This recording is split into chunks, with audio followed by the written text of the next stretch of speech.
welcome back to my channel, guys. Today, and today only, and maybe someday in the future, we're gonna be playing the M60 Patton.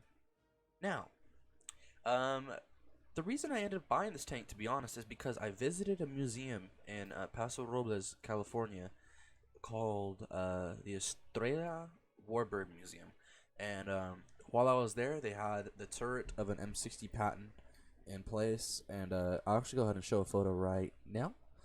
Um, yeah, as you can see, there's me in the Patton there on the top of the turret. Um, they also had a fully working, or I'm not sure if it was fully working or not, but they had a fully restored M60A1, or was it the yeah, it was M60A1 Patton there as well. Um, Now one thing I could say is that once I got into this thing, they have like a hole cut in the side right here, and you can get in. You can see the differential armor thickness, which I'll show you right now as well. I got into this turret right here, this little itty bitty cupola, which is actually not itty bitty whatsoever. It's huge. I don't know. Would you consider that a cupola, or would you consider that an extra turret? Let me know. Um, but I got in that thing, and I stood outside the top of it, and I can tell you one thing: being inside that thing changed things for me. It was so cool. Like the interior of that turret itself, with like the basket that you sat in, you just imagine what it was like to actually sit in a tank during that entire time. And what was even worse though is that you didn't even have the ammunition in there, and it was still kind of cramped. So being in that thing, I mean, it was hot. I mean, come on, if it's hot outside, and you're sitting in a tank with no AC, that's gonna suck. But um, let's go ahead and get into the real stuff on this thing. One thing I noticed when I was there, I was like, you could tell, whatever when it was cut open right here. First of all, like I said, I was like, oh wow, look at the differential armor. Like you could see, like the front of it over here is thicker because the entry was about right here, than the back of it right here. And like I like took my fingers and I clamped it on one side and I clamped it on the other, and I was like, well, I just thought it was really cool to look at because it's like a whole casted turret. And I got to look out the sight, the gun barrel sights. It was really interesting. But let's go ahead and go over the armor on this thing.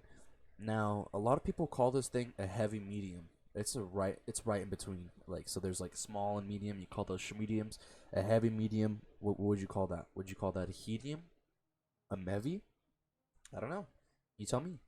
So the top of the hole right here is sloped at 66 degrees, and it makes it 195 overall. The thickness is only 93 degrees, or 93 millimeters, excuse me. But what's crazy about it is that it becomes to the point where, hold on, let me try to use, um, let's see, a Russian shell, possibly.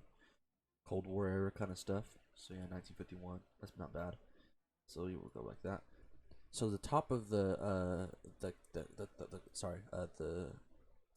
so the top of the hole is actually very well armored due to its sloping, and the equivalent protection is equal to about 340 millimeters from the stock round of the T-54 1951. Now the lower glacis is also really well armored. I'll show you right now the difference between this one and the M48 Patton. They have different holes, but they have about the same turret. This thing actually packs a 105, and the Patton, the M48 packs is 99. So the outsides of the turret right here are going to be almost impenetrable.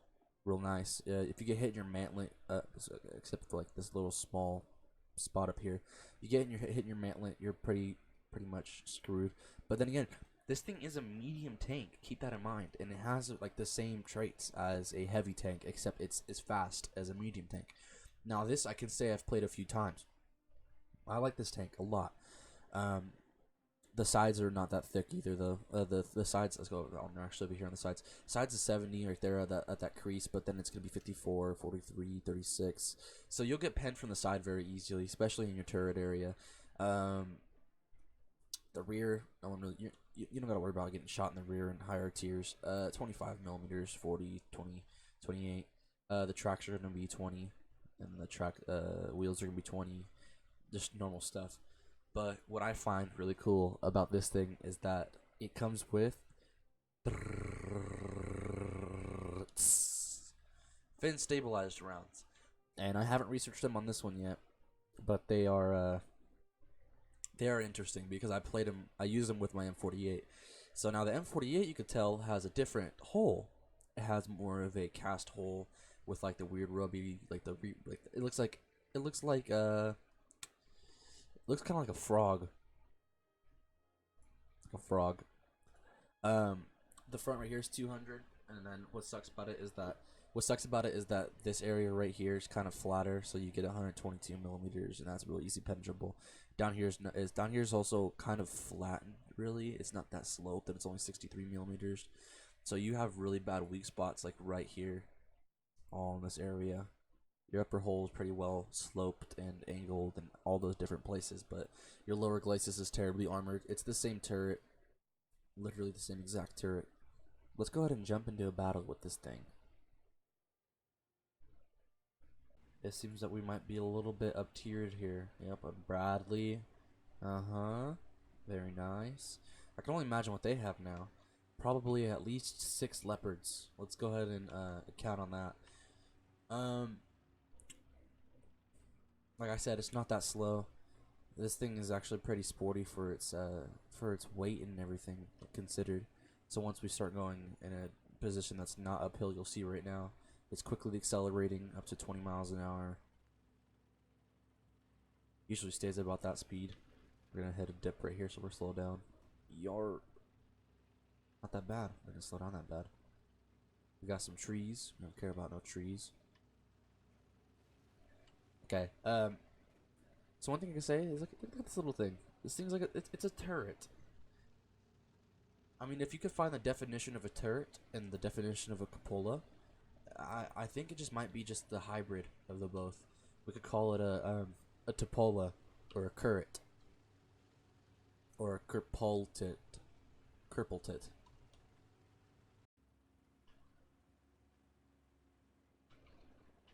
Okay, so we got something right here.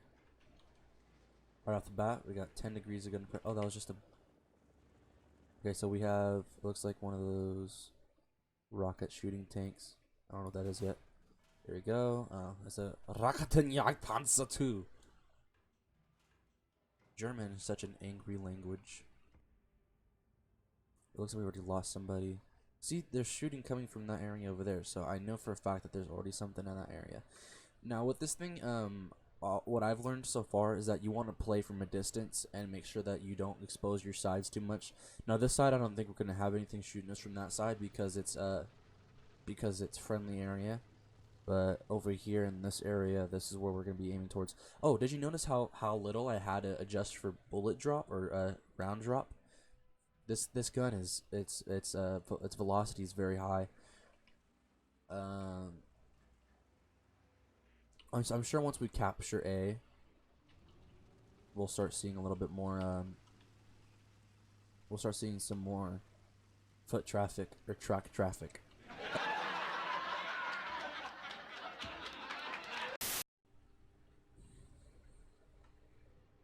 A Leopard 1 just died over there. I'm assuming that's the Leopard 1A1's guys. I think it's the same name.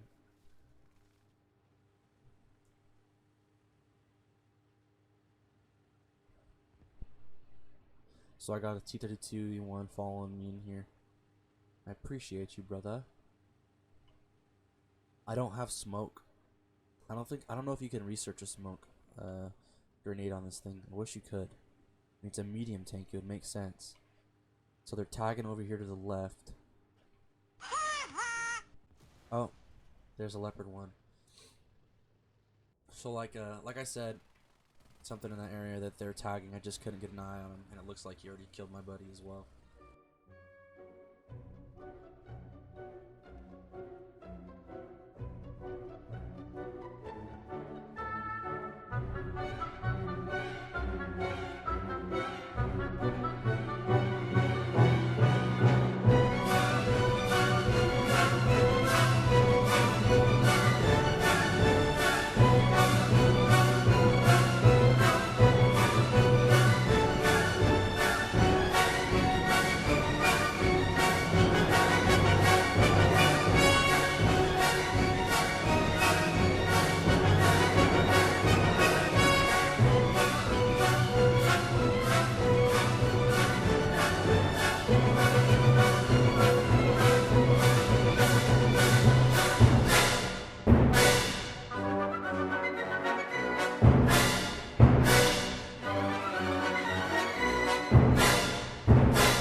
So today was gonna be a little quick one.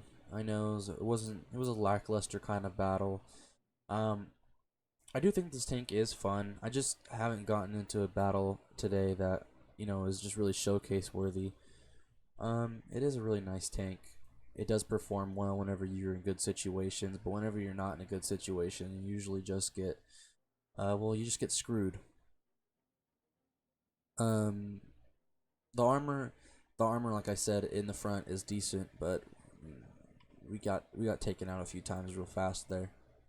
Overall, you could tell it has a little bit more mobility than other tanks, but it doesn't save its butt because you still go against leopards all the time, and leopards are just overpowered in this game. Sadly, nothing really you can do. You can complain, but the snail at the end of the day is gonna say what goes.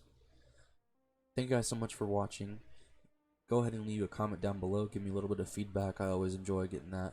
Channel's growing a little bit. I got 15 subscribers last night by itself. Um, Let me know what you guys want to see for me and whatnot. I'm also thinking about going down the Russian line a little bit early here. I'm gonna research the Tiger 2 105, and then I'll make a video on that guy, and then I'm gonna go ahead and start the Russian line. If you didn't enjoy the video, dislike it, but I mean, I don't see why you would dislike it, so don't. And then, yeah, thanks for watching. Peace off.